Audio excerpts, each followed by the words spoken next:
हे people, स्वागत है आपका मेरे प्यारे से यूट्यूब चैनल गैलीलियो क्लासेस पे। मैं हूं गौरव और आज हम कर रहे हैं रियल नंबर्स का लेक्चर नंबर 2, जिसमें हम करने वाले हैं एक्सरसाइज 1.1। इससे पहले हमने रियल नंबर्स का लेक्चर नंबर 1 किया था, जिसमें हमने फंडामेंटल थ्योरम ऑफ अरिथमेटिक को समझा था, यूक्लिड डिवीजन एल्गोरिथम को समझा था और फंडामेंटल थ्योरम ऑफ अरिथमेटिक के दो applications to check whether a rational and ends with zero और नॉट, और दूसरा एचसीएफ एंड एलसीएम। इन दोनों को बहुत अच्छे से समझा था। ठीक है, आज हम उससे रिलेटेड क्वेश्चंस करने वाले हैं। Exercise 1.1 is all about that. तो इससे पहले हम 1.1 को स्टार्ट करें, मेरी आपसे एक हम्बल रिक्वेस्ट है, पहले जाके लेक्चर नंबर 1 को देखिए, उसको अच्छे से समझिए और फिर उसके बाद आके इस लेक्चर को देखिए, ताकि आपके पास पूरे कॉन्सेप्ट क्लैरिटी हो और ये इस एक्सरसाइज में बताए हुए सारे क्वेश्चंस आपको अच्छे से समझ आ पाए। प्लस मैं आपसे आज के लेक्चर में वीडियो पॉज करके क्वेश्चंस करने के लिए रिक्वेस्ट करूंगा, तो उसके लिए भी आपको कॉन्सेप्ट क्लैरिटी होनी चाहिए। इसलिए लेक्चर नंबर 1 इज मस्ट। जिन्होंने मेरे साथ पहले पढ़ा था लेक्चर नंबर 1, उनको भी मैं आज फिर भी एक बार रिवाइज करा देता हूँ। तो लेक्चर नंबर 1 में हमने क्या पढ़ा था? लेक्चर नंबर 1 में हमने पढ़ा था, पहले तो हमने लेक्चर नंबर 1 में यूक्लिड डिवीजन एल्गोरिथम को अच्छे से समझा था। ओके, यूक्लिड डिवीजन एल्गोरिथम क्या कहती सर? ये कहती थी कि dividend is equal to question into divisor plus reminder. ये बस फिफ्थ क्लास की एक बेसिक सी एल्गोरिथम थी। ओके, हमने इसको अच्छे से समझ लिया था। इसके बाद हमने पढ़ा था कि प्राइम नंबर्स और कंपोजिट नंबर्स क्या होते हैं। प्राइम नंबर्स हमने जाना था कि सिंगल आदमी होता है और कंपोजिट नंबर मिंगल आदमी होता है। ठीक है, हाँ यही होता है। ठीक है, प्राइम नंबर्स वो होते हैं जिनमें सिंगल आदमी का मतलब यही है कि बस उनके पास दो फैक्टर्स होते हैं, एक वन और एक नंबर इटसेल्फ। वही कंपोजिट नंबर्स मिंगल आदमी होता है, मतलब उसके पास मोर देन वन फैक्टर्स हो सकते हैं। फॉर एग्जाम्पल, 4 के पास एक फैक्टर 1 है, जो कि सबका फैक्टर होता ही है। एक नंबर इटसेल्फ है, जो हर केस में होता है, और एक 2 भी है। ठीक है, वहीं 6 के पास 1, 2, 3 एंड 6 है। वहीं 11 के पास अगर हम ध्यान से देखें तो उसके पास केवल 1 है और एक नंबर इटसेल्फ है। ठीक है सर, प्राइम और कंपोजिट का कॉन्सेप्ट बहुत क्लियर था। ठीक है, उसके बाद हमने फंडामेंटल थ्योरम ऑफ अरिथमेटिक को बहुत अच्छे से समझा था, जो कि ये कहती थी कि हर कंपोजिट नंबर को आप प्रोडक्ट ऑफ प्राइम के रूप में एक्सप्रेस कर सकते हो, and this factorization is unique apart from the order in prime factors occur. इसका मतलब कि मैं 3 रेज़ पावर 2 को आगे लिखूं या 2 रेज़ पावर 3 को पीछे लिखूं, कोई डिफरेंस नहीं है। ठीक है, आगे बढ़ते हैं। इसके बाद मैंने आपको समझाया था इसके दो एप्लीकेशंस। इसके दो एप्लीकेशंस में पहला एप्लीकेशन ये था कि to check whether a raise power n ends with zero और नॉट, और दूसरा एप्लीकेशन था HCF and LCM related applications. Okay, okay sir. अब इसके बाद हमने क्या पढ़ा था? इसके बाद हमने एक प्रॉपर्टी देखी थी कि HCF and LCM of a and b का प्रोडक्ट जो होता है वो ए और बी के एक्चुअल प्रोडक्ट के बराबर होता है। बट हमने इसके बाद एक फैक्ट और जाना था कि ये जो प्रॉपर्टी है वो केवल 2 नंबर्स के लिए एप्लीकेबल है, 3 नंबर्स के लिए एप्लीकेबल नहीं है। ओके सर, अच्छी बात है। इतना जानने के बाद हम अपने चैप्टर नंबर 1 रियल नंबर के लेक्चर 2 पे आ सकते हैं, एक्सरसाइज 1.1 को अच्छे से कर सकते हैं। तो चलिए फिर आगे बढ़ते हैं, लेक्चर नंबर 2 को स्टार्ट करते हैं। एक्सरसाइज 1.1 को हम आज बिगिन कर देते हैं। ठीक है, ओके। तो पहला क्वेश्चन क्या है? पहला क्वेश्चन हमें ये कहता है कि express each number as product of its prime factors. Product of its prime factors का मतलब क्या है? Product of its prime factors का मतलब है कि प्राइम फैक्टराइजेशन करना। ठीक है, तो हमें 140 का बेसिकली प्राइम फैक्टराइजेशन करना है, हमारा पहला क्वेश्चन है। बच्चों, ये क्वेश्चन करने से पहले, क्योंकि आपने लेक्चर नंबर 1 अच्छे से देखा हुआ है, I request you to kindly pause this video, first try this question on your own. क्योंकि देखिए बच्चों, maths is all about practice, है ना? आप जितनी ज्यादा प्रैक्टिस करोगे मैथ्स में, आप उतने ही अच्छे होते चले जाओगे। मेरे को अभी भी याद है कि मैं कभी भी यूट्यूब पे कोई लेक्चर देखता था, कभी भी कोई लेक्चर देखता था, चाहे वो कोई भी लेक्चर हो, maths related, obviously numerical related, मेरी ये हमेशा आदत थी कि कोई क्वेश्चन जब सर देते थे मुझे, मैं पहले वीडियो को पॉज करता था, पहले खुद से ट्राई करता था, अपना दिमाग पूरा लगा लेता था। अगर वो क्वेश्चन मेरे से होता था तो मैं उसका सॉल्यूशन देखता था, आंसर चेक करता था, और जब वो आंसर सही होता था मुझे बहुत खुशी मिलती थी, क्योंकि मैंने अपने पूरे एफर्ट्स से किया है ये क्वेश्चन। बट अगर सही नहीं निकलता तो मैं उसका सोल्यूशन देखता था, उसके बाद दोबारा उस क्वेश्चन को फिर से करता था। I request you to do the same. It's a very good technique to learn mathematics. You will fall in love with mathematics. आपकी मैथमेटिक्स इतनी अच्छी हो जाएगी अगर आपने ये टेक्निक को अपनाया। ट्रस्ट मी, ये आपको बहुत हेल्प करेगी। इसलिए I request you to kindly pause this video and try this question on your own first. इसी तरीके से आपकी मैथ्स इंप्रूव होगी, ट्रस्ट मी। हम मालूम है तेरे बाप को मत सिखा। ठीक है, होपफुली आपने इसको पॉज करके ट्राई किया होगा। बट सर करा दो, ठीक है करा देता हूँ। 140 को कैसे लिखोगे? 140 को देखिए, पहली बात तो एंड में जीरो है, जीरो है। ठीक है सर, इसका मतलब ये एक इवन नंबर है। ठीक है सर, इवन है। तो इवन है तो क्या करे सर? अचार डाले? नहीं नहीं, अचार मत डालो। इवन है तो इसको 2 से डिवाइड करो। सबसे पहला फैक्टराइजेशन 2 से स्टार्ट होगा। तो 2 7 जा 14 और 0। ठीक है सर, अभी भी 0 से एंड हो रहा है सर, तो क्या फिर से 2 से डिवाइड कर दें? हाँ बच्चों कर दो कर दो। 2 से जब हमने डिवाइड किया तो अब ये 35 आ जाएगा। 35 आ गया। अब देखिए 0 से एंड नहीं हो रहा, मतलब कोई भी इवन नंबर से एंड नहीं हो रहा। ठीक है, तो मतलब ये 2 से डिविजिबल अब नहीं होगा। चलिए सर 2 से नहीं होगा, एक बार 3 का क्राइटेरिया चेक कर लेते हैं। 3 का क्राइटेरिया क्या होता था? 3 का क्राइटेरिया ये होता था कि जब हम सम ऑफ डिजिट्स करें तो वो 3 का मल्टीपल आए। ठीक है, यहाँ पे जब मैं सम ऑफ डिजिट्स करता हूँ तो एक तो 3 है मेरे पास, एक है 5। 3 प्लस 5 8 होता है। ठीक है, 8 डिविजिबल बाय 3 होता है? नहीं होता। इसका मतलब इस पे 3 का डिविजिबिलिटी क्राइटेरिया नहीं लगेगा। ठीक है, बट ये जो नंबर है वो एंड्स विद 5। 5 से एंड होता है, मतलब 5 का डिविजिबिलिटी क्राइटेरिया इस पे लग जाएगा। ठीक है, तो मैं इसको 5 से डिवाइड कर देता हूँ। जब मैं इसको 5 से डिवाइड करता हूँ तो ये 5 7 जा 35 आ जाता है। और फिर मेरे पास 7 बस बचता है। 7 तो 7 ही बस से डिवाइड होता है, तो मैं 7 को 7 इंटू 1 लिख सकता हूँ। ठीक है, इस तरीके से अपना ये प्राइम फैक्टराइजेशन कंप्लीट हो जाता है। यहाँ पे 2 इंटू 2 इंटू 5 इंटू 7, इसको मैं ले जाके लिख देता हूँ। इसको जब मैंने ले जाके लिखा तो 140 equal to 2 into 2 into 5 into 7। और 2 इंटू 2 को मैं 2 का स्क्वायर लिख सकता हूँ। यस सर लिख सकते हो, बिल्कुल सर लिख सकते हो। तो मैं इसको 2 का स्क्वायर लिख देता हूँ। और इस तरीके से हमारी ये क्वेश्चन बहुत इजीली कंप्लीट हो जाता है। ठीक है, यस सर, आगे बढ़िए सर। ओके, अब अगला क्वेश्चन 156। इसको भी मैं आपसे चाहूंगा कि पहले वीडियो को पॉज कीजिए। तो प्लीज वीडियो को पॉज कीजिए, पहले खुद से ट्राई कीजिए। बनता है तो बहुत अच्छी बात है, सोल्यूशन फिर भी देखिएगा। और अगर नहीं, हो सकता है आपको कोई नया मेथड सीखने मिल जाए। और अगर आपको नहीं बनता है तो ऑब्वियसली आप फिर तो आप जरूर सोल्यूशन देखिएगा, ताकि आप सोल्यूशन सीख सकें। इसको करना कैसे वो सीख सके, वो तो मैं आपको बताऊंगा ही। बट मेरे बच्चों प्लीज इसको पहले खुद से ट्राई कीजिए। ओके, होपफुली आपने इसको ट्राई किया होगा। अब मैं आपको करके दिखाता हूँ। 156 एंड्स विद 6, राइट सर? इसका मतलब ये इवन है। हाँ इवन है। इवन है मतलब 2 से डिविजिबल होगा। इसको फटाफट 2 से डिवाइड कर देता हूँ। तो 2 7 जा 14, यहाँ पे 1 बचा, वो 6 के साथ लग के 16 बना लेगा। और 2 8 जा 16। ठीक है सर, हो गया, ये तो 2 से हो गया। अब एंड में क्या है बच्चों? 8 है। 8 है सर, ठीक है। 8 है तो मतलब ये भी एक इवन नंबर है। या इवन नंबर है, मतलब ये भी 2 से डिवाइड हो जाएगा। ठीक है सर, तो 2 से डिवाइड हो रहा है तो कर दो सर, जल्दी जल्दी कर दो, क्या करना है। ओके, हाँ ठीक है। तो 2 3 जा 6। अब यहाँ पे 1 बचा तो 8 के साथ लग के 18 लगाना लेगा। 18 बन गया। तो 2 9 जा 18। ठीक है सर, ये बन गया 39, लंबा वाला 9। ठीक है, ओके। अब देखिए यहाँ पे 9 तो एक ऑड नंबर है, मतलब ये 39 पूरा ही ऑड है। ठीक है सर, मतलब 2 से तो डिवाइड होगा नहीं सर। हाँ बच्चों बिल्कुल नहीं होगा। तो अब क्या करें सर? अब देखो 3 का डिविजिबिलिटी क्राइटेरिया चेक करो। 3 का डिविजिबिलिटी क्राइटेरिया क्या होता था? सम ऑफ डिजिट्स निकालो। सम ऑफ डिजिट्स निकालो, 3 से अगर डिविजिबल होगा तो मतलब पूरा नंबर ही 3 से डिविजिबल है। ठीक है सर, तो 9 प्लस 3 क्या होता है? 12 होता है। हाँ सर 12 होता है। ठीक है, तो 12 तो 3 से डिविजिबल है, तो मतलब मैं इसको 3 से डिवाइड कर सकता हूँ। एक बार 3 से करके देख लेता हूँ। 3 1 जा 3, 3 3 जा 9, 13 आ गया। ठीक है सर, 13 आ गया। अब 13 तो 13 ही से होता है डिवाइड, तो 13 को मैं 13 1 जा लिख देता हूँ। ठीक है सर, और इसी के साथ हमारा ये प्राइम फैक्टराइजेशन भी कंप्लीट हो जाता है। ठीक है, आप देख सकते हैं 156 को मैंने 2 इंटू 78 लिखा। 78 भी 2 से डिविजिबल था तो उसको मैंने 2 इंटू 39 लिख दिया। 39 3 से डिविजिबल था तो मैंने उसको 3 इंटू 13 लिख दिया। और 13 तो केवल 13 से ही डिविजिबल होता है, प्राइम नंबर है। ठीक है, उसके पास केवल दो फैक्टर्स होते हैं, एक 13 खुद खुद 13 और एक 1। तो 13 को मैंने 13 इंटू 1 लिख दिया। और यहाँ पे अपना ये प्राइम फैक्टराइजेशन कंप्लीट हो गया। अब मैं इसको ले जाके लिख देता हूँ यहाँ पे। इसको मैं लिख देता हूँ 2 इंटू 2 इंटू 3 इंटू 13।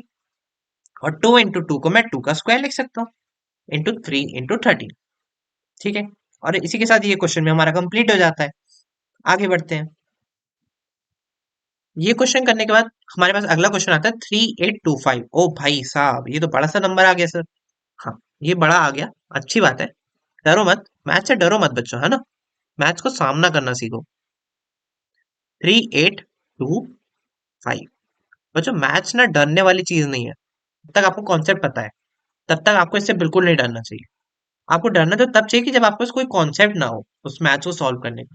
ट्रस्ट में, अगर आपको कोई मैथ्स दी गई है तो वो सॉल्व होने के लिए ही बनी है। ठीक है।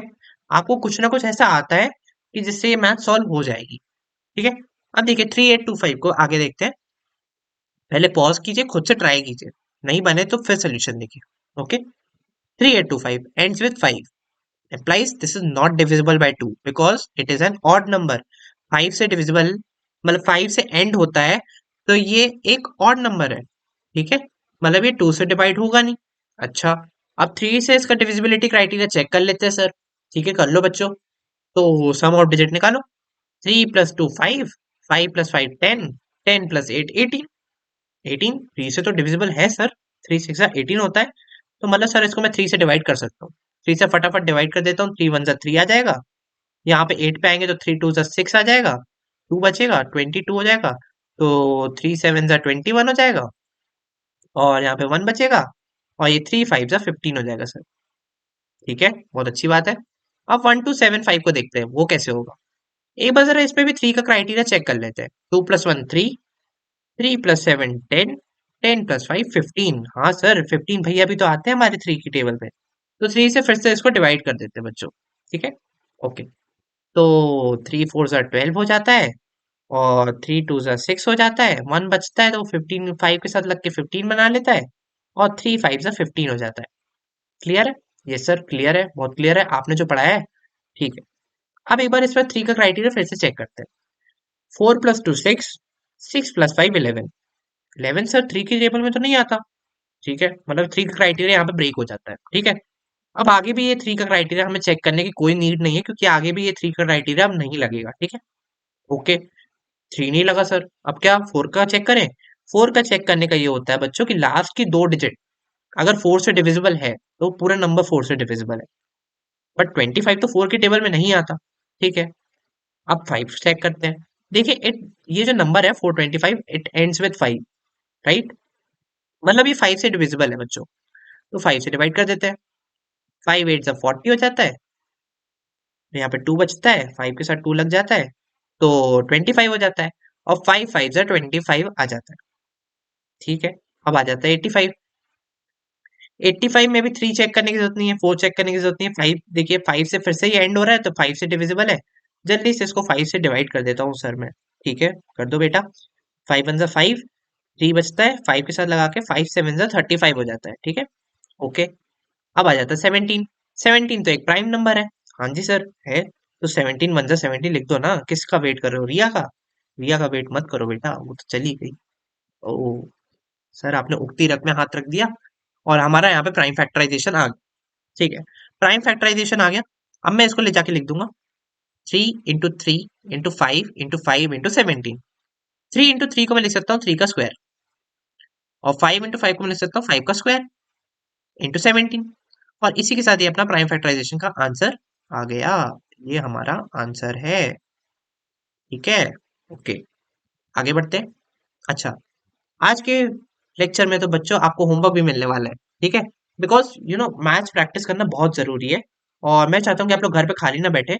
हर एक्सरसाइज के हर क्वेश्चन में से मैंने आपको कुछ कुछ क्वेश्चन होमवर्क दिए हैं। I want you to try at home. आप इसका आंसर निकालिए। इसका आंसर मेरे को यूट्यूब पे कमेंट कीजिए, अपना आंसर भेजिए। I would love to check it. And कोई डाउट होता है तो वो भी पूछ लीजिए। I would love to answer it. And yes, आप इसी इसी इन्हीं कुछ मेथड से हम आपस में इंटरेक्शन स्टैब्लिश कर पाएंगे, राइट। तो I want you to do these two question 5005 and 7429 as homework. इन दोनों का प्राइम फैक्टराइजेशन निकालिए। जहां पे भी दिक्कत होती है मेरे को बताइए। मैं आपकी हेल्प करूंगा, बिल्कुल हेल्प करूंगा। मैं आई यूट्यूब में इसलिए हूँ। मैथ्स की भटकती आत्मा का तांत्रिक गौरव टल आ गया है।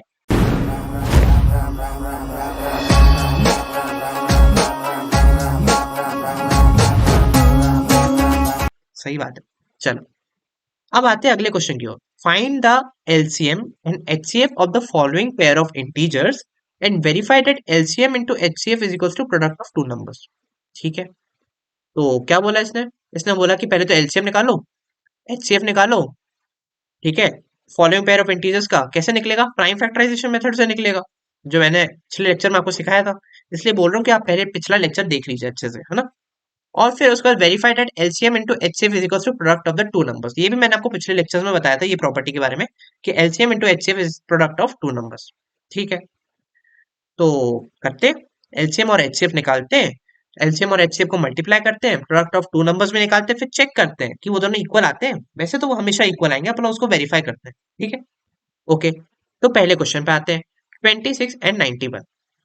ठीक है, 26 एंड 91, तो 26 को ले लेता हूँ और एक सर में 91 ले लेता हूँ। अच्छी बात है, 26 और 91।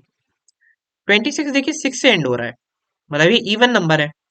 इवन नंबर है तो ये 2 से डिविजिबल है, इसको जल्दी से 2 से डिवाइड कर देता हूँ। 2 इंटू 13। अब 13 एक प्राइम नंबर है, ठीक है, तो 13 इंटू 1 13। 26 इक्वल टू 2 इंटू 13 आ गया। अब 91 देखते हैं, 91 1 से एंड हो रहा है, मतलब ऑड है, 2 से तो नहीं आएगा।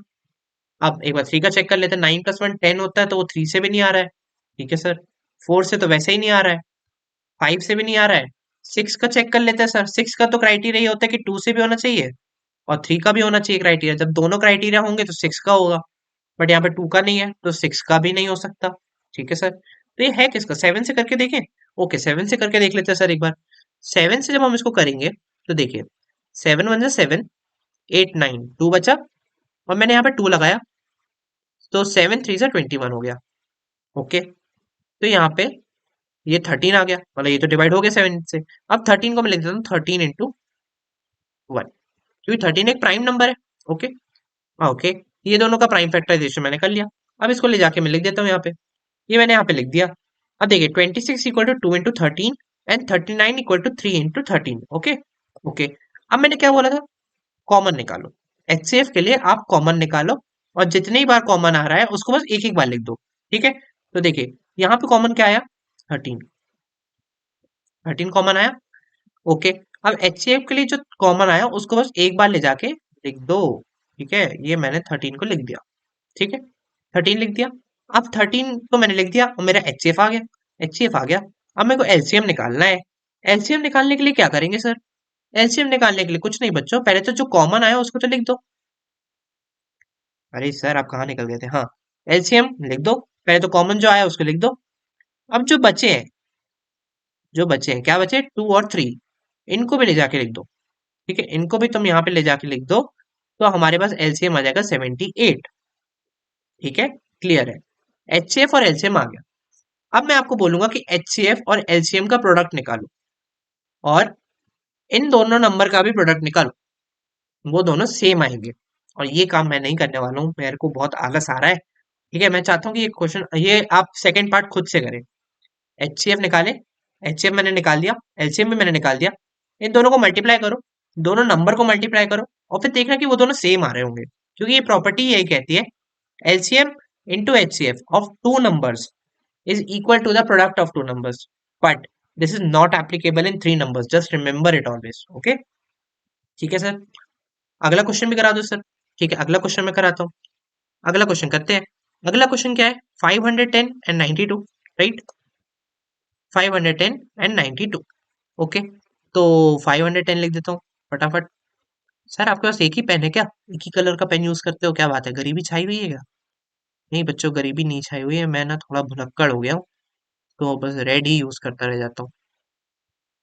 ठीक है सर, सुधर जाओ। ठीक है, रुको अभी सुधर जाता हूँ, ये देखो अभी सुधर जाता हूँ। अब मैं यहाँ पे ले लेता हूँ आपके लिए, चलो ब्लू कलर। ठीक है, 510, 510 एंड्स विद 0, इवन है। ठीक है सर, 2 से डिवाइड कर दो फिर। आप, आपको तो पता ही नहीं है, हमें पता है, गौरव सर ने सिखाया था। ठीक है, यहाँ पे 1 बचा और ये हो जाएगा 2 5 जा 10, यहाँ पे भी 1 लग जाएगा, 2 5 जा 10। ठीक है, अब 255 पे जरा 3 का क्राइटेरिया चेक करना। 5 प्लस 5 10 प्लस 2 12, 3 से डिविजिबल है, तो इसको 3 से डिवाइड कर दो। 3 8 जा 24, एक यहाँ पे चला जाएगा और ये 3 5 से 15 हो जाएगा। अब फिर से एक बार 3 का क्राइटेरिया चेक करो। 8 + 5 लेकिन 13 होता है, जो 3 से डिविजिबल नहीं होता। तो 3 से तो नहीं होगा सर। अब 5 से कर लेते हैं क्योंकि एंड्स विद 5। ठीक है, तो 5 × 1 = 5। अब बचेगा 3। 3 मैंने यहाँ पे लगा दिया, तो 5 यहाँ पे मैंने 3 लगाया तो ये 35 हो गया। तो 5 × 7 = 35, बचा 17। अब 17 तो एक प्राइम नंबर है सर। सही बात है बच्चों।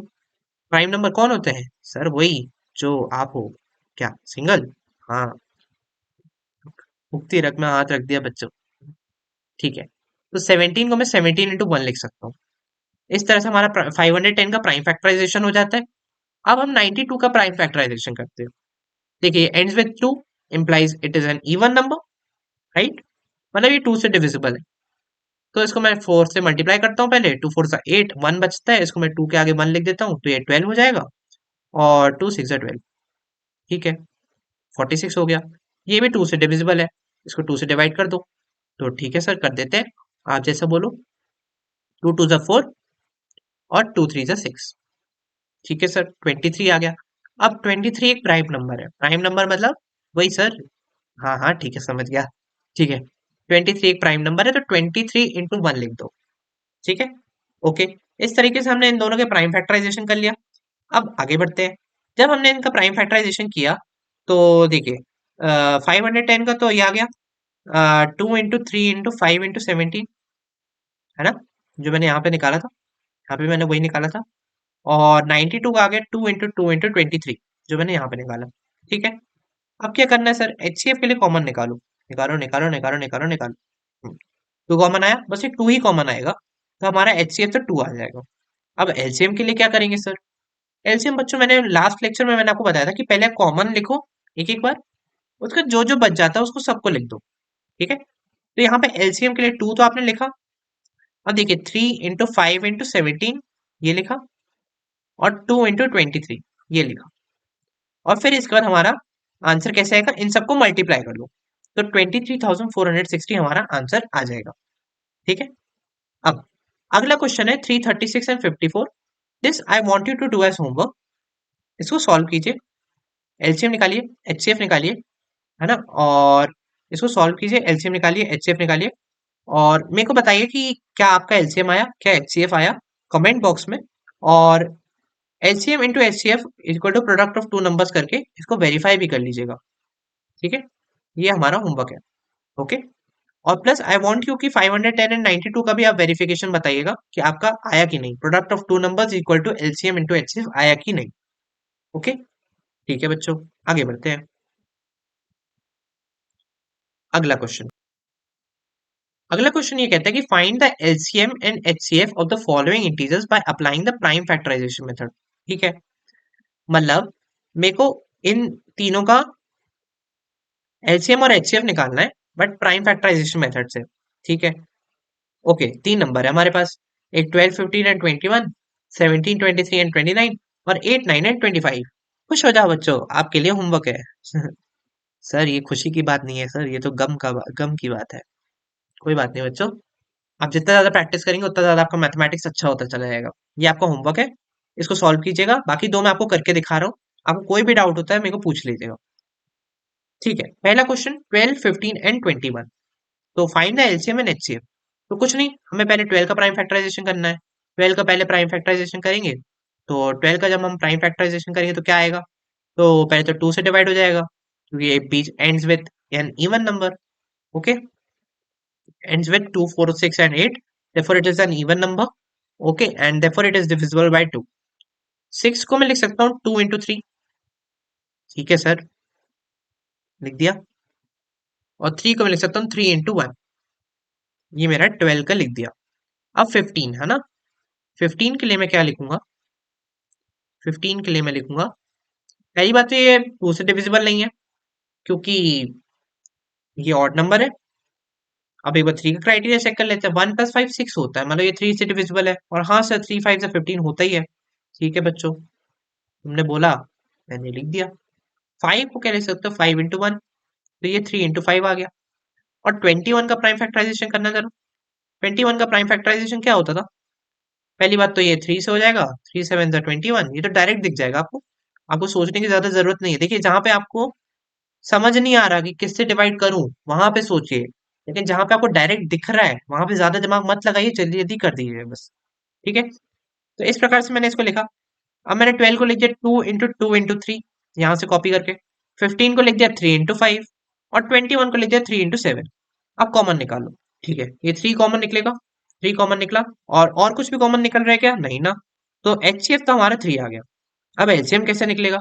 एलसीएम के लिए गौरव सर ने बोला था कि पहले कॉमन निकालो, और फिर जो जो बचे वो सब लिख दो। 2 इंटू 2 बचेगा, 5 बचेगा, और 7 बचेगा। उनको भी ले जाके यहाँ पे लिख दो। ठीक है, ये लिख दिया यहाँ पे। 2 इंटू 2 इंटू 5 इंटू 7, और फिर सबको मल्टीप्लाई कर दो। तो यहाँ पे आ जाएगा 420। ठीक है, हमारा HCF भी आ गया और हमारा LCM भी आ गया। ठीक है, अब मैं आपको चाहता हूँ कि आप एक बार यहाँ पे भी वही करके देखो। HCF भी मल्टीप्लाई करो, LCM HCF को LCM से मल्टीप्लाई करो, और प्रोडक्ट ऑफ 3 नंबर्स भी निकालो। और फिर चेक करना कि वो दोनों इक्वल आते हैं कि नहीं। आई प्रॉमिस यू कि वो कभी इक्वल नहीं आएंगे, क्योंकि ये प्रॉपर्टी 3 नंबर के लिए एप्लीकेबल बिल्कुल नहीं है। बट फिर भी मैं आपको इसलिए चाहता हूँ ये आप करो, ताकि ये आपके माइंड में बैठ जाए, ये बात बहुत अच्छे से।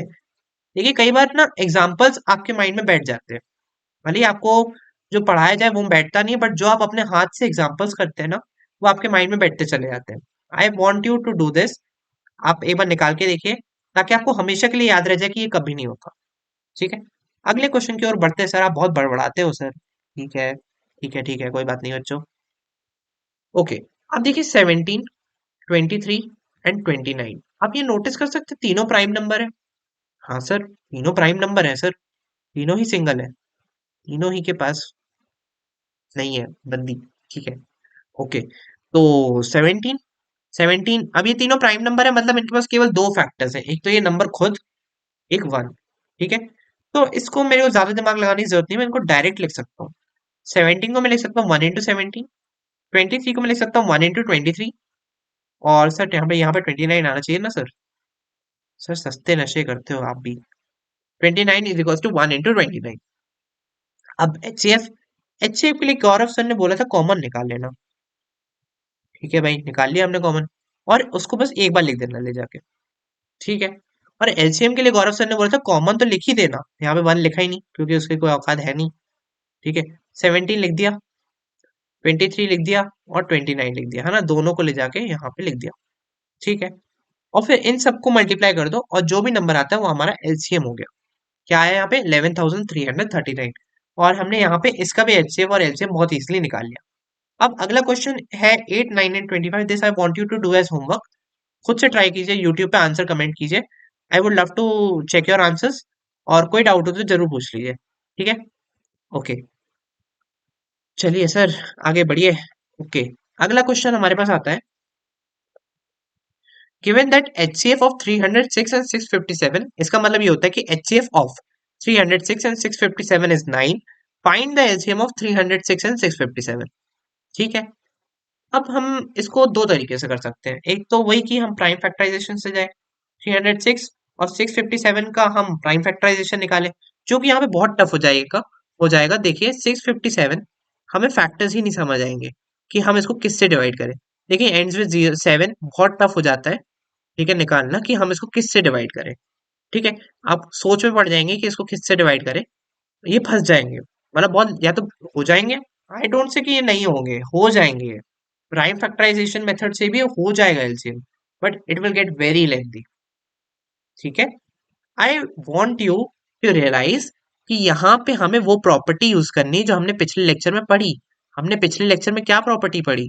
कि HCF, सर HCF, हाँ HCF into L, L sir L, नहीं एल वो वाला एल नहीं बच्चों, LCM वाला LCM। ठीक है, equal to product of two numbers जैसे हमने ए ले लिया और बी ले लिया, equal to product of two numbers. Yes sir, ठीक है। तो HCF into LCM equal to a into b. यहाँ पे हमारे पास ए क्या है? 306 हमारा ए है, और बी क्या है? 657। HCF क्या है? 9, और एलसीएम हमसे पूछा गया है। तो ठीक है सर, जल्दी जल्दी से कर देते हैं। HCF हमें दे दिया गया 9। ठीक है, एलसीएम सर हमें निकालना है। इसको मैं सर एक काम करता हूँ, इसको मैं के मान लेता हूँ। इसको मैंने के मान लिया। ठीक है, इक्वल टू लगाया मैंने सर। और ए हमारे पास है 306, जो कि मेरे को 9 का मल्टीपल दिख रहा है। ठीक है, और बी है हमारे पास 657, जो कि मेरे को ये भी 9 का मल्टीपल दिख रहा है। अच्छा बच्चों, ये मैंने कैसे बता दिया कि ये 9 का मल्टीपल है, वो मैं आपको बताता हूँ। देखिए, 306 जो है, इनकी सम ऑफ डिजिट्स निकालिए।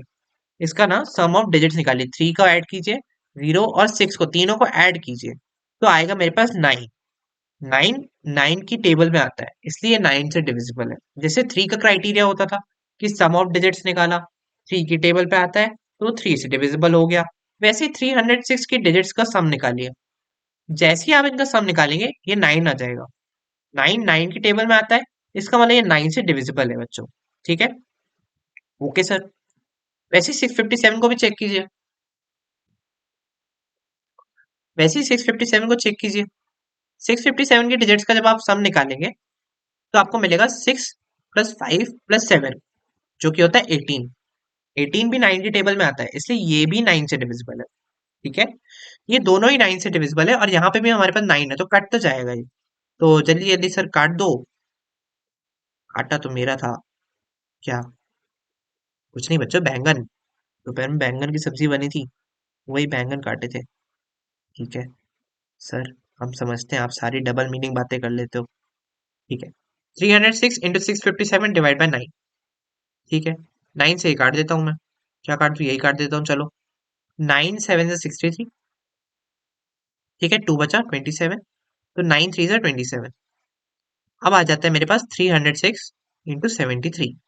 ठीक है, जब मैं इन दोनों को मल्टीप्लाई करूंगा, तो करो ना सर। नहीं करूंगा, मेरे पास नीचे आंसर लिखा हुआ है। हे। क्यों लिखूं? मोए मोए हो गया तुम्हारा तो। ठीक है, 73। तो जब मैं इसको 73 से मल्टीप्लाई करूंगा, तो मेरे पास आंसर आ जाएगा एलसीएम 22,338। ठीक है, बट इसको आप बोर्ड एग्जाम में कैसे लिखेंगे, एक बार मैं आपको वो भी दिखा देता हूँ। पहले आपको गिवन लिखना है। ठीक है, गिवन HCF इक्वल टू 9। और आप एक और चीज लिख सकते हो, ए लिख सकते हो, और यहाँ पे बी लिख सकते हो। उसके बाद आपको टू फाइंड लिखना है। टू फाइंड में क्या लिखेंगे आप? एलसीएम, ऑब्वियसली हमें एलसीएम निकालना है। अब इसको लिखेंगे कैसे? We know that HCF into LCM is equal to product of two numbers. ठीक है, अब आपको ये एक्सप्लेन करने की जरूरत नहीं है, ये आपका एग्जामिनर भी जानते हैं कि आपकी एनसीईआरटी की बुक में ये दिया हुआ है, इसलिए आपको इसको ओवर एक्सप्लेन करने की कोई नीड नहीं है। आप बस इसको इतना लिखिए, 9 into LCM equal to 306 into 657 लिखिए। LCM equal to 306 into 657 divide by 9। और फिर जब मैंने इसको यहाँ पे ऐसे सॉल्व किया, जैसे यहाँ पे सॉल्व किया, और फिर इसको यहाँ पे आंसर आ गया 22,338। Okay, yes. तो इसी के साथ गौरव सर ने एक और सेंचुरी मार दी है, और ये वाला क्वेश्चन भी हमने कंप्लीट कर दिया है। और अब आगे बढ़ते हैं अगले क्वेश्चन की ओर। अगला क्वेश्चन कुछ देखा देखा सा लग रहा है। हाँ, पिछले लेक्चर में कुछ ऐसा ऐसा किया था सर हमने, हमें याद आ रहा है, हमें याद आ रही है। उस लड़की की नहीं, उस लड़की की नहीं करो। उस लड़की को याद मत करो, इस क्वेश्चन को याद करो। इस क्वेश्चन को याद करो। ये क्वेश्चन हमने पिछली बार किया हुआ है। हमें यहाँ पे चेक करना है, check whether 6 raise to the power n can end with digit 0 और एनी नेचुरल नंबर n। ठीक है, गौरव सर ने पिछली बार क्या बताया था तुमको, कुछ याद है? देखो मैं आपको याद दिलाता हूँ कि मैंने आपको बोला था कि कोई भी नंबर, जैसे सपोज मैंने लिया 20। 20 ले लिया सर ने, 20 ले लिया। हाँ, 20 को मैं लिख सकता हूँ 2 इंटू 10। T20 वाला 20 ले लिया, और उसको मैं लिख सकता हूँ 2 इंटू 10। ठीक है, ओके। 200 ले लिया मैंने। 200 को मैं लिख सकता हूँ 2 इंटू 100। छी छी सर, कितनी गंदी राइटिंग लिखते हो आप। ठीक है, कोई बात नहीं बच्चों, माफ कर दो मुझे। ठीक है, अब 2000, इसके बाद मैंने लिया 2000। 2000 को मैं लिख सकता हूँ 2 इंटू 1000। ठीक है, ठीक है सर, बट आप ऐसे लिखते क्यों जा रहे हो? मैं आपको एक बात नोटिस कराना चाहता हूँ कि जब भी कोई डिजिट 0 से एंड होती है, उसके प्राइम फैक्टराइजेशन में या तो 10 या तो 10 रेज टू पावर n आ रहा है। आ रहा है, आई नो ये फर्दर फैक्टराइज हो जाएगा, बट एक एक रफ मैनर में मैं आपको ये बताना चाहता हूँ कि उसके prime factorisation is of the form 10 मतलब उसके जो प्राइम फैक्टराइजेशन में एक 10 आना जरूरी है।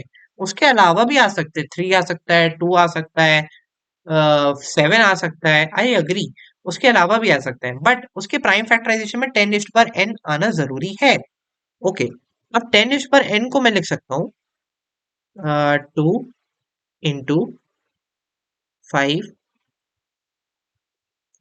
raised to the power n। Sir आपका थोपड़ा आ रहेगा बीच में, इसलिए नीचे मत लिखना, ठीक है, ऊपर लिख रहा हूँ। इसको मैं यहाँ लिख रहा हूँ, ठीक है। हाँ, अब मैं इसको लिख सकता हूँ 2 to the power n और 5 raised to the power n। ठीक है, ये कैसा है, इसको मैंने इन दोनों एंड्स को इस एंड को मैंने दोनों घर में भेज दिया। इसके दो घर थे, ये दोनों को घर में भेज दिया। ठीक है, ओके। तो 2 raised to the power n, 5 raised to the power n। ठीक है, आ गया। इसका मतलब क्या हुआ बच्चों, इसका मतलब क्या हुआ कि कोई भी नंबर जीरो से एंड होता है जब उसका prime factorisation 2 raised to the power n और 5 raised to the power n के फॉर्म में होता है। ठीक है, तो मतलब कोई भी नंबर जीरो से तब एंड होगा जब उसका prime factorisation 2 raised to the power n और 5 raised to the power n के फॉर्म का होगा। बट एक एक बात जरा नोटिस कीजिए, जो 6 raised to the power n है, 6 raised to the power n है, उसको मैं अगर लिखूंगा प्राइम फैक्टराइजेशन के फॉर्म में, ठीक है, तो वो हो जाएगा 2 into 3 raise to the power, bracket लगा देता हूँ, हाँ, raise to the power n, जो कि होगा, इसको अगर मैं अंदर भेज दूंगा, n को अंदर दोनों घरों में भेज दूंगा, तो 2 raised to the power n और 3 raised to the power n, right. Okay, देखिए ये फॉर्म अलग है और ये फॉर्म अलग है। ठीक है, तो ये दोनों सेम नहीं है। जब जीरो से एंड हो रहा होगा तो उसका प्राइम फैक्टराइजेशन इस फॉर्म का होगा, 2 raised to the power n और 5 raised to the power n के फॉर्म का होगा। But 6 raised to the power n का जो प्राइम फैक्टराइजेशन आया वो 2 raised to the power n, 3 raised to the power n के फॉर्म का है। ठीक है, इसका मतलब ये जीरो से कभी एंड नहीं होगा, चाहे जो हो जाए, चाहे जो भी हो जाए, ये जीरो से एंड नहीं होगा। ठीक है, बट हम इसे बोर्ड एग्जाम में कैसे लिखेंगे सर, एक बार ये भी तो बता दो। इसको बोर्ड एग्जाम में लिखने का तरीका ये है बच्चों, for 6 raised to power n to end with 0, its prime factorization must contain 10 raised to power n. That is 2 into 5 raised to power n और 2 raised to power n, 5 raised to power n। ठीक है, but 6 raised to power n is of the form 2 into 3। देखिए 6 को मैंने 2 into 3 लिखा और फिर इस n को अंदर भेज दिया दोनों तरफ। ठीक है, 2 raised to power n, 3 raised to power n। Therefore 6 raised to power n never ends with 0 for any natural number n। ठीक है, क्लियर बात समझ आ गई? ओके, अब आते हैं हमारे अगले क्वेश्चन की ओर। ओके, अगला क्वेश्चन क्या कहता है, अगला क्वेश्चन हमें ये कह रहा है कि explain why 7 into 11 into 13 plus 13 and 7 into 6 into 5 into 4 into 3 into 2 into 1 plus 5 are composite numbers. हमें ये प्रूव करना है कि ये नंबर और ये नंबर कंपोजिट नंबर्स क्यों है, जिसमें से एक मैं करूंगा और दूसरे में मैं फिर से आलस करूंगा, और ये आपको करना पड़ेगा होमवर्क में। ठीक है, ठीक है, तो चलिए इसको प्रूव करते हैं कि कंपोजिट नंबर क्यों है। ठीक है, एक बार जरा मैं इसको लिख लेता हूँ। सर जल्दी लिखो। हाँ बच्चों लिख रहा हूँ। क्योंकि क्योंकि क्या बच्चों, क्योंकि सास भी कभी बहू थी। चलो बहुत गंदा जोक, बहुत ही गंदा जोक। और यहाँ पे गौरव सर के व्यूअर्स जाते हुए वीडियो को छोड़ के बहुत ही गंदा जोक मारा है सर ने, लोगों को उल्टी आ गई है। हाँ, चलो ये मैंने लिख लिया है। 7 into 11 into 13 plus 13, सॉरी बच्चों राइटिंग थोड़ी गंदी आ रही है। 13 को कॉमन निकाल लेता हूँ, मैं एक काम करता हूँ, इसमें कुछ तो करना ही है और हमारे पास कुछ भी नहीं है करने को, तो क्या करेंगे, कॉमन निकालो और क्या। 13 को कॉमन निकाल लेता हूँ, ठीक है। 13 को जब मैंने कॉमन निकाला तो मैं इसको लिख सकता हूँ, ब्रैकेट लगा लेता हूँ। 7 into 11 तो मैं इसको लिखूंगा 7 into 11 जो कि 77 हो जाएगा, राइट। या फिर अभी इसको इस लाइन में नहीं लिखता हूं मैं,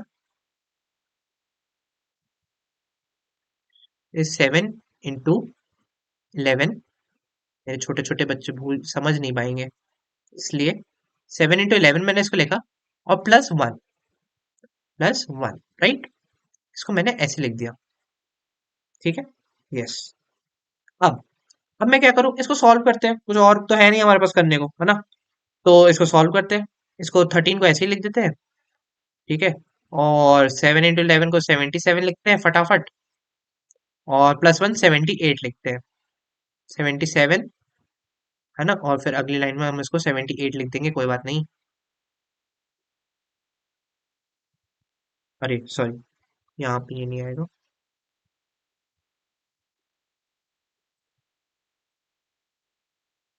ठीक है, 77 + 1 को मैं 78 लिख सकता हूँ। 13 × 78, राइट। Yes sir. अब बच्चों 78 का क्या करेंगे, बस सर इससे नीचे मत जाओ, आपकी मुंडी आ रही है सुंदर सी। ठीक है, अब मैं इस 78 को क्या करता हूँ, इसका प्राइम फैक्टराइजेशन जरा करता हूँ। ठीक है, इसका प्राइम फैक्टराइजेशन क्या हो जाएगा, इसको मैं 2 3 + 6 लिखूंगा। यहाँ पे 1 बचेगा, वो 8 के साथ लग के 18 बना लेगा, और 2 9 से 18 हो जाएगा। ठीक है, 39, 39 को मैं लिख देता हूँ 3 × 3 = 3 और 3 3 = 9। ठीक है, और 13 को मैं लिख देता हूँ 13 × 1। ठीक है, यहाँ पे हमारा इसका प्राइम फैक्टराइजेशन कंप्लीट हो जाता है। तो 78 को आप ध्यान से देखिए, ये है 2 × 3 × 13। ठीक है, अब मैं काम करता हूँ, इसको यहाँ पे लिख लेता हूँ। इसको मैं लिख लेता हूँ 13 × 2 × 3 × 13।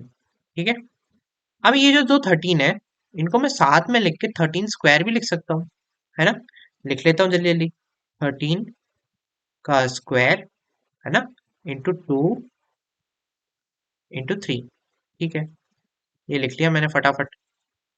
अब देखिए बच्चों, ये मैं इतनी राम कहानी क्यों लिख रहा हूँ, मैं आपको बताना चाहता हूँ कि देखिए, ये मैंने प्राइम फैक्टराइजेशन कर तो लिया, बट क्यों किया सर आपने इतना प्राइम फैक्टराइजेशन, देखो।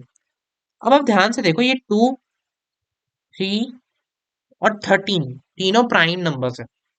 ठीक है, अब बच्चों जरा बचपन के प्यार, नहीं नहीं, बचपन के प्यार में मत जाओ, बट कल के लेक्चर, पिछले लेक्चर पे जाओ। ठीक है, उसमें मैंने आपको क्या बताया था, फंडामेंटल थ्योरम ऑफ अरिथमेटिक के बारे में।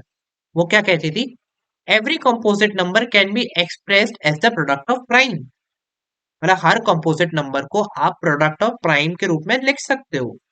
ठीक है, बट इसका मतलब क्या हुआ, इसका मतलब तो ये भी हुआ ना कि हर प्रोडक्ट ऑफ प्राइम एक कंपोजिट नंबर को रिप्रेजेंट करता है। यस सर, बिल्कुल सही बात बोली आपने। तो ये भी तो देखो, ये भी तो प्रोडक्ट ऑफ प्राइम है, यहाँ पे ये प्राइम नंबर है, ये भी एक प्राइम नंबर है, और ये भी एक प्राइम नंबर है। ठीक है, तो ये भी तो एक प्रोडक्ट ऑफ प्राइम नंबर्स है, मतलब ये भी एक कॉम्पोजिट नंबर को रिप्रेजेंट कर रहे हैं। मतलब बच्चों देखो, बहुत इजी है, बहुत इजी है, रॉकेट साइंस नहीं है। ठीक है, देखो, फंडामेंटल थ्योरम ऑफ अरिथमेटिक ये कहती है कि every composite number can be expressed as a product of prime. But इसका मतलब तो ये भी हुआ ना कि every product of prime represents a composite number. ठीक है, तो ये वही तो लिखा हुआ है, this is product of prime, therefore they represent a composite number. ठीक है, ये इसलिए एक कंपोजिट नंबर है, और हमें यही तो प्रूव करना था, है ना। बट सर हम इसे बोर्ड में कैसे लिखेंगे, हमें बोर्ड में लिखने में बड़ी दिक्कत होती है, और फिर हमें नंबर नहीं मिलते हैं। तो बोर्ड में कैसे लिखेंगे, बोर्ड में आप कुछ नहीं करेंगे, पहले तो इसको सॉल्व करेंगे, जैसे मैंने आपको करके दिखाया। 13 को पहले कॉमन निकाला, 7 × 11 +1 बचा, तो 77 + 1 78 हो गया। फिर इसका प्राइम फैक्टराइजेशन मैंने यहाँ पे किया, कि पहले इसको 2 × 39 लिखा, 2 × 39 लिखा, 39 को 3 × 13 लिखा, और 13 को 13 × 1 लिखा। ठीक है, तो ये 2 × 3 × 13 आ गया। अभी 13 को साथ में ले लिया, 13 का स्क्वायर लिख दिया। ठीक है, × 2 × 3 लिख दिया। करेक्ट है, यस सर करेक्ट है। अब अब आपको ये रियलाइज हो रहा है कि ये प्राइम है, ये भी प्राइम है, तो ये भी प्राइम है। ठीक है, तो अब हम इसके आगे एक स्टेटमेंट लिखेंगे, since the given expression can be expressed as 2 × 3 × 13 square, where 2 3 and 13 are primes. ठीक है, से 2 3 and 13 are primes, hence according to the converse of fundamental theorem of arithmetic, we can say that, अब आपको यहाँ पे ये explain ज्यादा करने की जरूरत नहीं है। We can say that 7 into 11 into 13 + 13 is a composite number. ठीक है। और इसके साइड में आप इसका नोट डाल सकते हैं कि फंडामेंटल थ्योरम ऑफ अर्थमेटिक को थोड़ा सा एक्सप्लेन कर सकते हैं। According to fundamental theorem of arithmetic, every composite number can be expressed as the product of prime, and this factorization is unique apart from the prime factors occur, apart from the order in which prime factors occur. ठीक है। And thus product of every product of prime also represents a composite number. यही इसका converse होगा। ठीक है। तो ऐसे हमने इसको प्रूव कर दिया कि ये एक कॉम्पोजिट नंबर है। In the same way I want you to do this question. इसको सॉल्व कीजिए, फिर मेरे को कमेंट सेक्शन में बताइएगा कि आपसे हुआ कि नहीं, आप इसको कंपोजिट प्रूफ कर पाए कि नहीं। ठीक है। चलिए आगे बढ़ते हैं। चलिए, अब ये हमारी आज की क्लास का सबसे आखिरी, पहली बात तो ये आखिरी क्वेश्चन है, खुश हो जाओ, छुट्टी होने वाली तुम्हारी। और सबसे लंबा, इसलिए खुश हो जाओ कि इतनी जल्दी छुट्टी नहीं होगी। ठीक है। और सबसे लेंदी क्वेश्चन है, मतलब इसको बहुत सारे बच्चे, मैंने देखा है कि बहुत सारे बच्चे इस क्वेश्चन में स्ट्रगल करते हैं। ये ओसवाल की सैंपल पेपर्स में भी दिया होता है, ये सीबीएसई के बोर्ड में भी पूछा जाता है। बहुत इंपॉर्टेंट क्वेश्चन है। ठीक है। और इसका जो कॉन्सेप्ट होता है बहुत इजी होता है, जितना टफ ये क्वेश्चन दिखता है उतना टफ ये है नहीं। ये बहुत इजी क्वेश्चन है।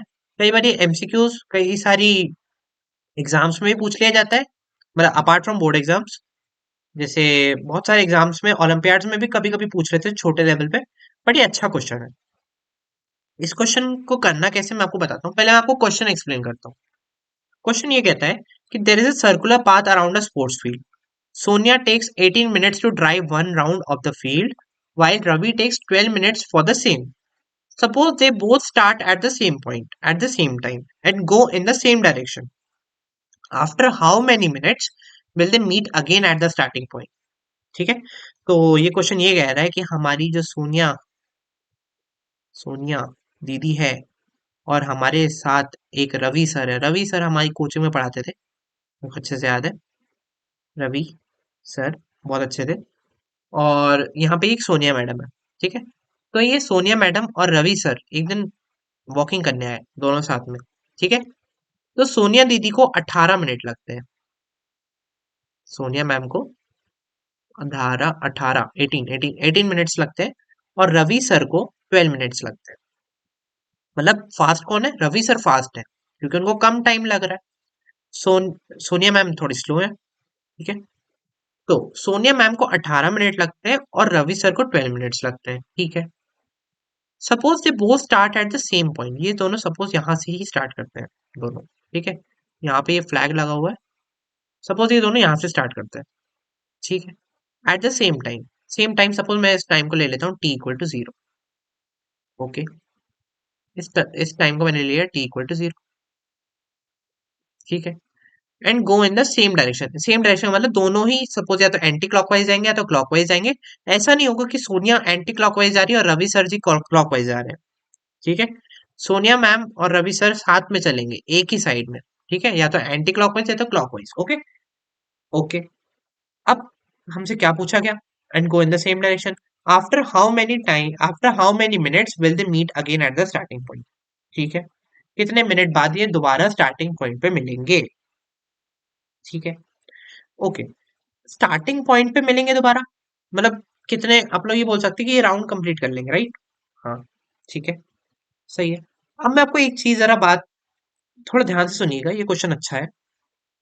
मैं आपको कुछ नोटिस कराना चाहता हूँ। सपोज ये सोनिया मैम है और ये रवि सर है। ठीक है। t = 0 पे पहले दोनों साथ पे थे। ठीक है। ओके। अब दोनों का फर्स्ट राउंड कब खत्म हुआ, फर्स्ट राउंड दोनों का कब खत्म हुआ। ठीक है। फर्स्ट राउंड सोनिया मैम का कब खत्म होगा, 18 मिनट के बाद सोनिया मैम ने एक राउंड कंप्लीट कर लिया। ठीक है। सेकेंड राउंड कब कंप्लीट किया, मैम को एक राउंड कंप्लीट करने में 18 मिनट लगते हैं। ठीक है। तो t = 18 पे हुआ था, अब t = 18 + 18 36 पे होगा। एक राउंड और कंप्लीट हो गया। अब थर्ड राउंड कब कंप्लीट होगा, थर्ड राउंड मैम का कब कंप्लीट होगा, जब इसमें भी 18 और ऐड हो जाएगा। आपको बात समझ आ रही है। 18 मिनट्स में एक राउंड कंप्लीट हो जा रहा है। ठीक है। T = 36 मिनट पे एक राउंड कंप्लीट हुआ। अब इसमें 18 और ऐड कर दीजिए। जब आप इसमें 18 ऐड करेंगे तो ये 54 हो जाएगा। T = 54 मिनट पे तीसरा राउंड कंप्लीट हुआ। ठीक है, ओके। इनको स्टार्टिंग पॉइंट पे ही मिलना है ना, इनको सेम पॉइंट पे मिलना है एट सेम टाइम। ठीक है, सेम टाइम पे सेम पॉइंट पे मिलना है, स्टार्टिंग ही पॉइंट पे मिलना है। ठीक है, मतलब वही राउंड कंप्लीट खत्म होने चाहिए, दोनों के राउंड खत्म होने चाहिए। ठीक है, ओके। अब रवि सर का पहला राउंड देखो, T = 12 पे खत्म होता है। ठीक है, ओके। सेकेंड राउंड कब खत्म होता है? इसमें 12 और ऐड कर दीजिए, क्योंकि एक राउंड कंप्लीट करने में 12 मिनट लगता है। दो राउंड कंप्लीट हो गए, मतलब 24 मिनट गुजर गए। ठीक है सर, 24 मिनट्स खत्म हो गए। ठीक है, अब थर्ड राउंड कब खत्म होगा? 24 में भी 36 ऐड कर दीजिए, 36 मिनट पे खत्म होगा। और ऐसे ही चलते जाएंगे, ये भी चलता जाएगा और ये भी चलता जाएगा। ठीक है, ओके। अब मैं आपको यहाँ पे एक बात नोटिस कराना चाहता हूँ। देखिए यहाँ पे तो आंसर निकल गया। ठीक है, कुछ किए ही बिना निकल गया। बस एक सिंपल ऑब्जर्वेशन से कि देखिए सोनिया मैम ने जब दो राउंड कंप्लीट किए तब 36 मिनट हो रहे थे, और तब तक रवि सर के तीसरा राउंड खत्म हो गया था 36 मिनट पे। मतलब जब T = 36 शो हो रहा था, तब सोनिया मैम के दो राउंड खत्म हो गए। तब सोनिया मैम ने दो राउंड दौड़े। ठीक है, मतलब ये स्लो थी ऑब्वियसली, ये देखो ये स्लो थी ना, 18 मिनट लग रहा था इनको और इनको 12 मिनट लग रहा था, ये तो फास्ट थे। तो रवि सर के 36 मिनट में तीन राउंड खत्म हुए और सोनिया मैम के दो राउंड खत्म हुए। जब सोनिया मैम के दो राउंड खत्म हुए तो वो यहाँ पे आई। ठीक है, और रवि सर के यहाँ पे जब खत्म हुए तीन राउंड तब वो यहाँ पर आए, और दोनों सेम टाइम पे आ गए, मतलब यहाँ पे ये दोनों मीट हो गए। मीट हो गए, आपको ये समझ आया? देखिए वैसे सोनिया मैम स्लो चल रही है, slow slow slow slow slow slow slow slow, but Ravi sir तो फास्ट चल रहे हैं, इनसे आगे निकल गए हैं ये। ठीक है, ये निकल गए अपना। ठीक है, ये अपना निकल गए। ठीक है, सपोज जैसे देखो जब एक राउंड खत्म हुआ, ये इनको 18 मिनट लगा, इनको 12 मिनट लगा, है ना। मतलब ये 18 मिनट वाली स्लो है और 12 मिनट वाले फास्ट है। तो जैसे सपोज जब ये 36 मिनट होने वाला था, तो जैसे जब ये सोनिया मैम यहाँ थी, सोनिया मैम को सोनिया मैम के दो ही राउंड खत्म हुए। ठीक है, तब तक ये अपने रवि सर के तीन राउंड खत्म हो गए। ठीक है, ओके। तो मतलब मैं कहना ये चाहता हूँ कि सोनिया मैम के जो राउंड्स खत्म हो रहे हैं वो 18 के मल्टीपल में खत्म हो रहे हैं, राइट। और रवि सर के जो राउंड खत्म हो रहे हैं वो 12 के मल्टीपल में खत्म हो रहे हैं। और अपन लोग को क्या बोल रहा है? Eight the same point and at the same time. Time देखो, सेम पॉइंट मतलब वही स्टार्टिंग पॉइंट, मतलब दोनों के राउंड खत्म होने चाहिए। दोनों अगर यहाँ पे मीट करें, वो दोनों यहाँ पे मीट हो रहे हैं, तो उसका कोई सेंस नहीं है। यहाँ मीट हो रहा है तो भी कोई सेंस नहीं है। यहीं पे मीट होने चाहिए, मतलब दोनों के राउंड खत्म होने चाहिए। और इनके राउंड किस में खत्म हो रहे हैं? 18 के मल्टीपल्स में और इनके 12 के मल्टीपल में। और अगर दोनों को मीट करना है ना, तो दोनों का टाइम सेम होगा। टाइम तो सबके लिए सेम होता है ना। मेरी घड़ी में भी 36 मिनट बीते, तुम्हारे में भी 36 मिनट बीते। ठीक है, तो टाइम दोनों के लिए सेम चलेगा। बस ये है कि 36 मिनट में दोनों के राउंड खत्म हो जाएंगे। ठीक है, तो इनके राउंड किससे? 18 के मल्टीपल। अभी ये तो 36 मिनट अपन ने ऐसे निकाल लिया, हो सकता है ऐसे नहीं निकलता। ठीक है, तो सोनिया मैम के जो राउंड है, तो फिर कैसे निकलता है ना। तो सोनिया मैम के जो राउंड है वो 18 के मल्टीपल्स में खत्म हो रहे हैं। ठीक है, और जो रवि सर के राउंड है वो 12 के मल्टीपल्स में खत्म हो रहे हैं। ठीक है, अब ये राउंड्स खत्म हो रहे हैं। ठीक है, ये 18 के मल्टीपल में, 18 के मल्टीपल में यहाँ पे आती है, और ये रवि सर 12 के मल्टीपल में यहाँ पे आते हैं। और अपन लोग को तो सेम टाइम निकालना है और सेम पॉइंट। मतलब ऐसे कौन से टाइम में जब दोनों के राउंड खत्म हो जाएंगे? मतलब एक ऐसा टाइम जो 18 का भी मल्टीपल होगा, जो 12 का भी मल्टीपल होगा। समझ में आई आपको बात? आपको बात समझ आई? मैंने इसको अच्छे से एक्सप्लेन किया है कि सोनिया मैम को 18 मिनट्स लगते हैं राउंड कंप्लीट करने में, रवि सर को 12 मिनट्स लगते हैं। रवि सर फास्ट चल रहे हैं, सोनिया मैम थोड़ी स्लो चल रही है। ठीक है, ओके। सोनिया मैम के राउंड कंप्लीट होते हैं 18 के मल्टीपल्स में, और रवि सर के राउंड कंप्लीट होते हैं 12 के मल्टीपल्स में, और दोनों को राउंड कंप्लीट करने हैं। तो सपोज देखो यहाँ पे 24 मिनट में रवि सर का तो 2 राउंड खत्म हुए, यहाँ पे इनका 24 मिनट में देखो यहाँ पे होगा इनका तो 1.5 राउंड खत्म हुआ होगा। ठीक है, एक और दो के बीच में, मतलब सोनिया मैम का अभी एक और आधा खत्म होगा, उतने में रवि सर के दो खत्म हो गए होंगे। तो आप लोगों को तो कोई ऐसा टाइम निकालना होगा ना कि ये तो स्लो चल रही है, ये तो फास्ट चल रहे हैं, जब दोनों आके मिल जाए। ठीक है, मतलब कॉमन मल्टीपल, मतलब ऐसा कौन सा टाइम जब दोनों के राउंड खत्म हुए। तो यहाँ पे इनके राउंड तो 18 के मल्टीपल में खत्म होते हैं, इनके 12 के मल्टीपल में खत्म होते हैं, है ना। तो ऐसा कौन सा टाइम जिसमें दोनों के राउंड खत्म होंगे, तो मतलब इन दोनों के कॉमन मल्टीपल, 18 और 12 का कॉमन मल्टीपल। और क्योंकि हमें पहली बार निकालना है, तो हमें लीस्ट कॉमन मल्टीपल निकालना पड़ेगा। Okay, is that clear. हमें इन दोनों का लीस्ट कॉमन मल्टीपल निकालना पड़ेगा। और इन दोनों का लीस्ट कॉमन मल्टीपल क्या आ रहा है, देखो 18 की टेबल में 36 भी आता है, 12 की टेबल में भी 36 आता है। तो 36 इन दोनों का लीस्ट कॉमन मल्टीपल आ रहा है। तो वैसे तो हमारे पास आंसर आ गया है इसका 36, बट हम इसको प्रॉपरली मैथमेटिकली करेंगे। अच्छा, एक फन फैक्ट बताऊं, एक फन फैक्ट बताता हूँ, अगर ना समझ आए तो छोड़ देना। ठीक है, ज्यादा कंफ्यूज मत होना। 36 आया हमारे पास एलसीएम, मतलब 36 मिनट बाद दोनों मिल जाएंगे। ये करेक्ट आंसर है ना। हम्म, पहली बार तो वो 36 मिनट पे मिल गए, अगली बार वो कब मिलेंगे। अब 36 की टेबल चालू कर दो, 36 मिनट पे पहली बार मिले, अब उसमें भी 36 ऐड कर दो, फिर दोनों मिल जाएंगे। मतलब 72 मिनट पे वो फिर से दोबारा मिल जाएंगे, फिर से उसमें 36 ऐड कर दो, फिर वो दोबारा मिल जाएंगे। ठीक है, मतलब समझ रहे हो।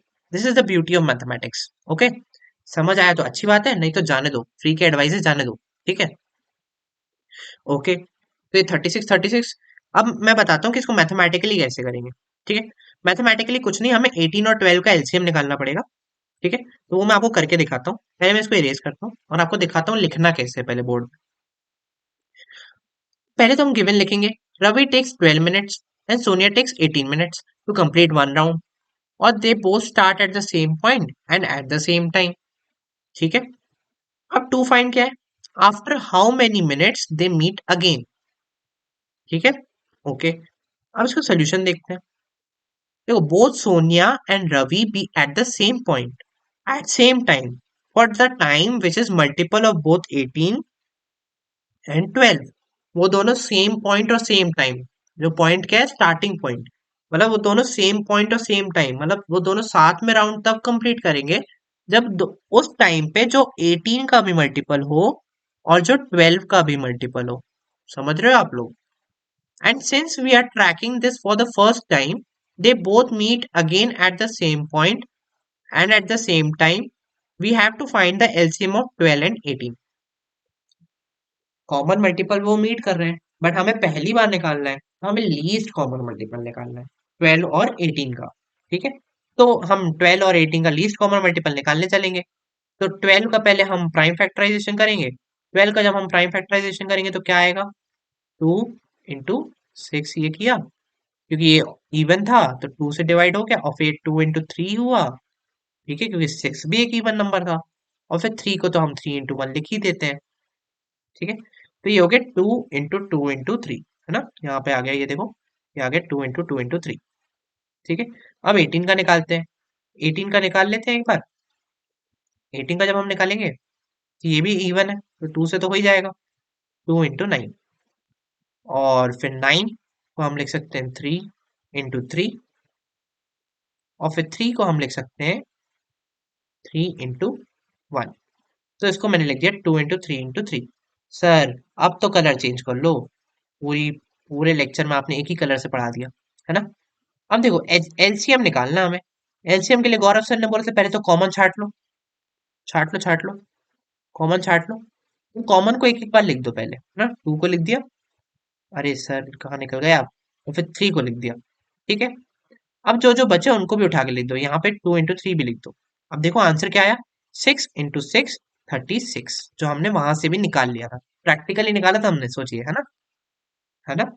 Mathematics solve the physics problem, मतलब ये physical problem, sorry, not not physics, physical problems, मतलब जो आप आसपास देख सकते हो। और देखिए हमने वहां पे कितने ब्यूटीफुल इसको सॉल्व किया था, विदाउट डूइंग एनी मैथमेटिक्स, हमने बस एक सिंपल सा लॉजिक लगाया था, और उधर 36 निकाल लिया था, और 36 हमने यहाँ भी निकाल लिया। ठीक है, और देखिए 36 मिनट्स आ गया, है ना। Hence both Ravi and Sonia meet again at the same point after 36 minutes. Clear है? चलो सर, अब आप जाओ फटाफट, हम थक गए हैं, आपने बहुत बड़बड़ा लिए। अरे तू जा रही। तो ठीक है बच्चों, मैं जा ही रहा हूँ वैसे भी, है ना। तो okay, this so this much was for this video. तो अगर होपफुली आपको सब कुछ समझ आया होगा, अगर नहीं समझ आया तो मुझसे डाउट पूछ लीजिएगा। ठीक है, इस वीडियो को लाइक कीजिएगा, कमेंट कीजिएगा, शेयर कीजिएगा, मेरे चैनल को सब्सक्राइब कीजिएगा। ओके, ताकि हम और भी मैथ्स लवर्स के पास पहुंच सके, वो बच्चे जिनको मैथ्स से डर लगता है, हम उनको एक मैथ्स लवर में तब्दील कर सकें। ठीक है, तो this was for this video, that was from my side. तो take care, I will see you in the next video. Next video में हम लोग, मैं आपको बता देता हूँ, इरेशनैलिटी के बारे में पढ़ने वाले हैं, इरेशनैलिटी को कैसे प्रूव करते हैं, और फिर हम एक्सरसाइज 1.2 की तरफ बढ़ेंगे, और इस तरीके से हमारा ये चैप्टर 1 कंप्लीट हो जाएगा। ठीक है, तो चलिए मैं मिलता हूँ आपसे नेक्स्ट वीडियो में। Till then take care, see you, bye bye.